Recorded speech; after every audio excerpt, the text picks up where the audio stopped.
নমস্কার প্রত্যেককে। Welcome to smile study toppers academy. আমি তোমাদের পরিচিত মুখ সুমিত স্যার। আজকের এই ভিডিওটাতে আমি আলোচনা করতে চলেছি বেসিক্যালি ডাব্লিউবিসিএস প্রিলিমস 2023কে নিয়ে।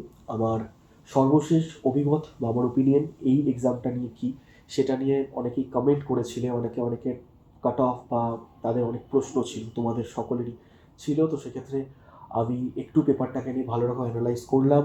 আমাদের রাজ্যের চারদিকে যা চলছে পরীক্ষার্থীদের মধ্যে সেগুলো সবই অ্যানালাইজ করলাম এবং অবশেষে আমার এক্সপেরিয়েন্স, অ্যানালাইজ এবং এই সব কিছু নিয়েই আজকের এই ভিডিওটা তোমাদের সামনে আমি নিয়ে এসেছি। তোমরা ভিডিওটা ভালো করে দেখার চেষ্টা করবে। যদি তোমাদের কাজে লাগে, যদি তোমাদের মনে হয় যে কিছু আছে ভিডিওটাতে দেখার মতো, ডেফিনেটলি তোমরা একটা লাইক করে যাও, কমেন্ট করেও যেতে পারো তোমাদের কার কতটা অ্যাটেম্প্ট হয়েছে। তো চলো ভিডিওটা শুরু করা যাক। দেখো, প্রথমে আমি যে বিষয়টা বলতে চাই সেটা হচ্ছে ডাব্লিউবিসিএস এর এই 200 নম্বর পেপারে আমি কি চেঞ্জেস দেখেছি বিগত বছরের তুলনায় অ্যাজ এ মেন্টার।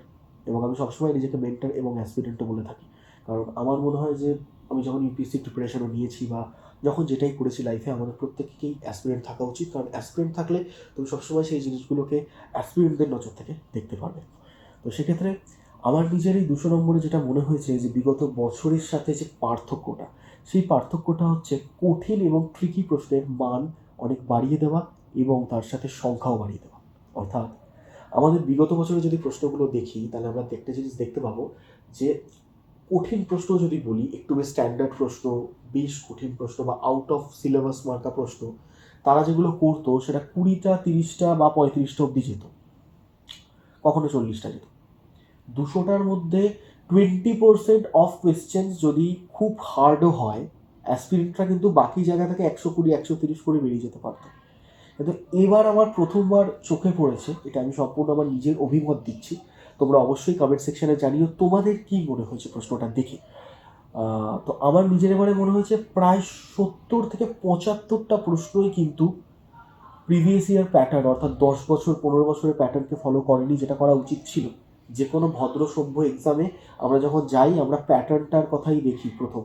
যখন কোনো টপারদের ভিডিও তোমরা বিগত সময় দেখেছো, তারা সকলেই বারবার বলেছে follow previous years, follow previous years. আমরা যারা ইনস্টিটিউটে পড়াই, আমরা সবসময় প্রিভিয়াস ইয়ার্সকে দেখেই পড়াই। এটা খুব স্বাভাবিক, এখানে কোনো রকেট সায়েন্স, কোনো ম্যাজিক কিছু নেই। কিন্তু এবারে আমার নিজের মনে হয়েছে প্রায় 70 থেকে 75টা প্রশ্ন কোনো প্যাটার্ন ফলো না করে জাস্ট যেখান থেকে পেরেছে তুলে দিয়েছে। এটা আমার ফিল হয়েছে। I am not blaming the institution, আমি ব্লেম করছি না, আমি শুধু আমার অভিমতটা দিচ্ছি। তাদের ব্যাপার, তারা যা খুশি তুলে দিতে পারে।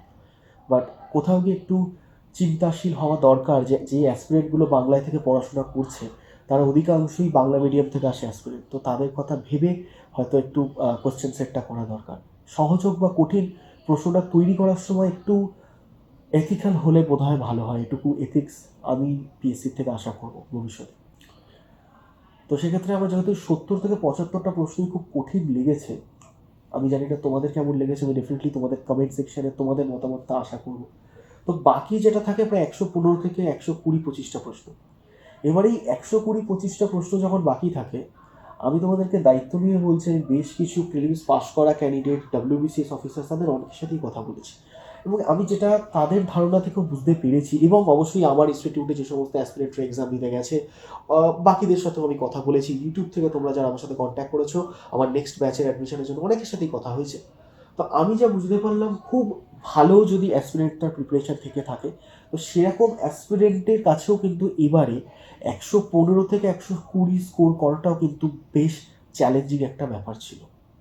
তো সেক্ষেত্রে যদি 120 স্কোর করাটাও চ্যালেঞ্জিং ব্যাপার থাকে, তাহলে আমি এবার একটু কাট অফের ব্যাপারে আসি, যেটা আমার মনে হচ্ছে। আমি প্রথমেই বলে দিই, এখানে আমি কোনো কাট অফ প্রেডিক্ট করছি না, কিছুই বলছি না, জাস্ট আমার মনে হয়েছে যে কতটা স্কোর এবারে যদি তোমাদের মধ্যে কারো থেকে থাকে, আমার মনে হয় তোমরা মিনির যোগ্য ক্যান্ডিডেট। আমি এইভাবে কথাটাকে রাখতে চাইছি তোমাদের সামনে। কাট অফ কত হবে, কি যেতে পারে, এসবে আমি যাচ্ছি না। আমার জন্য খুব ভালো স্কোর এই এক্সামের জন্য কি, আমি সেটাই তোমাদেরকে বলবো। তো দেখো, এবারে আমার মনে হয়েছে যদি 115 থেকে 120 খুব ডেডলি ক্যান্ডিডেটরা তুলতে পারে। এবার শুধু তো খুব ভালো প্রো ক্যান্ডিডেটকে নিয়ে প্রিলিমস হয় না, কারণ প্রিলিমসে কম করে 3800 থেকে 4000, কখনো 10,000, কখনো 11, কখনো 16 এরকম দেখেছে। তবে বিগত কিছু সময় আমরা কম দেখেছি। তো যদি মোটামুটি আমার মনে হয় একটু ভালো সংখ্যক ক্যান্ডিডেটকে ডাকে, একটু ঠিকঠাক মানে একটু ডাকা হয়, তাহলে যদি কেউ 95 থেকে 100-র মধ্যে পেয়ে থাকো, এবার আই রিপিট 95 থেকে 100-এর মধ্যে পেয়ে থাকো, তা আমি বলবো তোমরা সত্যিই পড়াশোনা করেছো, তোমরা চেষ্টা করেছো এবার প্রিলিমসে, and I am proud of you. কারণ এই প্রিলিমসে ওভারঅল যাদের প্রিপারেশন ছিল 95 থেকে 100 will be a good marks. কারণ বহু সেগমেন্ট ছিল, যেটা নিয়ে আমি আর আলোচনায় যাচ্ছি না। প্রচুর মহান মহান বিজনেস ইনস্টিটিউট আছে, তারা করে দেবে আলোচনা। আমার কাজ, আমি তোমাদের নতুন যুগের মেন্টর সুমিত স্যার, আমার কাজ এমন কিছু তুলে ধরা যেটা আলোচনার মাধ্যমে তোমাকে কিছুটা হলেও আলোকিত করবে। এবং আমি সবসময়ের জন্য আনফিল্টার্ড আলোচনা করি। এই ইনস্টিটিউশনের ডিরেক্টর আনফিল্টার্ড আলোচনা করতে ভালোবাসে, সেটাই আমি বিগত সময় ধরে করে এসেছি। তো আমার যেটা মনে হয় সেই কারণেই 95 will B a good marks. 100, 110, 115 তো খুবই ভালো। তো তোমাদের যাদের 95 আছে মিনিমাম এই পেপারে, তোমরা নিজের প্রতি বিশ্বাস হারিও না। মন খারাপ যদি এখনও থেকে থাকে, এই একটা কথা স্যারের বিশ্বাস করো, এবারের পরীক্ষাটা কারোরই খুব ভালো হয়নি। তাই চারদিকে যদি কেউ বলে থাকে আমার 150 আসছে, আমার 160 আসছে, তো আমি বলবো তাদেরকে অ্যাভয়েড করে চলো, সেই সমস্ত মানুষজনকে অ্যাভয়েড করে চলো।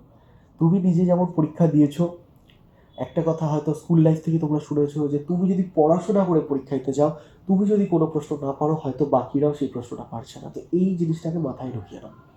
তাই জন্যে এবারে যে এক্সামটা তুমি দিতে গেছো, যদি তোমার 90+ স্কোর থাকে, 95+, সরি, যদি 95+ স্কোর থাকে, তা আমার মনে হয় তুমি যোগ্য ক্যান্ডিডেট এবং তুমি এবারে খুব ভালো স্কোর করেছো। তো এই জিনিসটা আমার বলার ছিল এই ভিডিওটার মাধ্যমে। What is my personal opinion? Sir আপনার ওপিনিয়ন বলুন। আমি ফাইনালি আমার ওপিনিয়নটা বললাম। আর আমার বিগত ভিডিওতে কোনো একজন স্টুডেন্ট একটা প্রশ্ন করেছিল, বেশ মজার প্রশ্নটাকে কেন আমি পিন করে দিচ্ছি, কারণ তোমরা অনেকেই জানো যে সুমিত স্যার হচ্ছেন বাংলার প্রথম মেন্টার কাম অ্যাক্টিং ফিল্ডের মানুষ। আমি ফিটনেস ফিল্ডেও আছি। আমি চাই যে তোমরা নতুন করে চেনো যে একজন, যাতে আমাকে দেখো লোকে এই সমস্ত জিনিস করতে ইন্সপায়ার্ড হয়। তো সেক্ষেত্রে প্রশ্নটা এটাই ছিল, তোমাদের সামনে রেখেছি যে আমি একটা আউট অফ দ্য টপিক প্রশ্ন করছি, এবং প্রশ্নটা হচ্ছে এটাই যে তোমার চশমাটা কোন ফ্রেমে। তো এই যে চশমাটা দেখতে পাচ্ছ, এই যে ফ্রেমটা নিয়ে তুমি প্রশ্নটা করেছিলে, আমি জানি না ভিডিওটা তুমি দেখছো কিনা। এই ফ্রেমটা হচ্ছে আমার ইয়ে থেকে নেওয়া, ওই একটা ব্র্যান্ড আছে, এখন বলতে গিয়ে ইমিডিয়েটলি ভুলে গেছি, সরি। যেহেতু WBCS এর কথা বলছিলাম, সো খুব ফেমাস ব্র্যান্ড, আমি ওটা থেকেই নিয়েছি এটা। ক্রিজল, সরি, ইটস ফ্রম ক্রিজল। ক্রিজল থেকেই নেওয়া। আমার ফেস কাটিং ম্যাচ করছিলো বলে এটা নেওয়া। তো তুমি সবসময় একটা মানুষকে সব রকমভাবে হেল্প করতে সাহায্য করি, কারণ WBCS যারা প্রিপারেশন নিচ্ছ, WBCS is also our lifestyle. Okay, কারণ আমি সবসময় ফিটনেসের কথা তোমাদেরকে দেখতে বলি, কারণ এই প্রিপারেশনটাতে অনেক সময় লাগে। আর সেই জন্য you need fitness with you. Fitness মানে কিন্তু যেটা তোমরা আমাকে ভিডিওতে যে সমস্ত জিনিস দেখতে পাচ্ছ এসব নয়। ফিটনেস মানে সবটা, তুমি যত মেন্টালি ফিজিক্যালি ফিট থাকো। আর যদি ফিজিক্যালি তুমি ফিট থাকো, তো মেন্টালি ফিট থাকতেই পারবে। সাধারণত কিন্তু ফিজিক্যাল ফিটনেস চলে গেলেই কিন্তু মেন্টাল ফিটনেসটা তাড়াতাড়ি চলে যায়। তো সেক্ষেত্রে সুমিত স্যারকে ফলো করো।